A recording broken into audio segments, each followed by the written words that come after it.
অনেকের ক্ষেত্রে টেন্ডেন্সি থাকে নাক দিয়ে রক্ত বেরিয়ে এলো, কোনো কারণ নেই, কিছু নেই, নাক দিয়ে এক ফোঁটা রক্ত বেরিয়ে এলো, কোনো কথা নেই, বার্তা নেই, থুতু ফেললো, মুখে একটু ব্লাড থুতুর সাথে।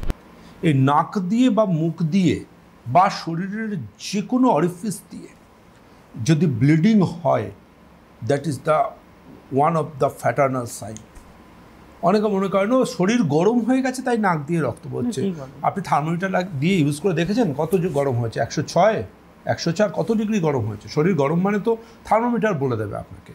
শরীরের বাইরে ঠান্ডা, ভেতরে গরম, এরকম তো হয় না, তাই না? শরীর গরম হয়ে গেছে তাই নাক দিয়ে রক্ত পড়ছে, এগুলো কিন্তু সোকল্ড একদম ইনলিটারেট কিছু মানুষজন আছে, তারা এগুলো বলেন।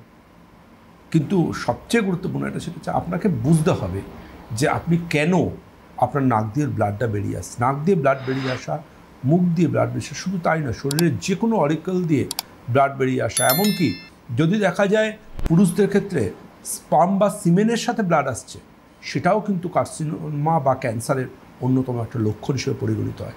যদি দেখা যায় সিমেনের ওপর একটু লালচে স্পট পড়ে আছে, আপনাকে সতর্ক হতে হবে, আপনাকে ডাক্তারবাবুর সাথে কথা বলতে হবে যে আমার এই সমস্যাটা হচ্ছে। দেন অ্যান্ড দেন পিএসএ করতে হবে, prostate specific antigen. Then and then আপনাকে প্রয়োজনীয় আলট্রাসোনোগ্রাফি, এমআরআই বা সিটি এগুলো করতে হবে। আপনাকে প্রয়োজনীয় অঙ্কোলজিস্টের সাথে কথা বলতে হবে, বা আপনাকে প্রয়োজনীয় ক্ষেত্রে আপনার ডাক্তারের সাথে অ্যাডভাইস করতে হবে। যেসব ডাক্তাররা পড়াশুনো বা লেটেস্ট রিসার্চ বা স্টাডির সাথে জড়িত, তারা এই সিমটম, আমরা ডায়াগনোসিস করি কী করে? এই সিমটমগুলো থেকে। এই যে পেশেন্টদের সাথে কথা বলাটা কেন প্রয়োজনীয়?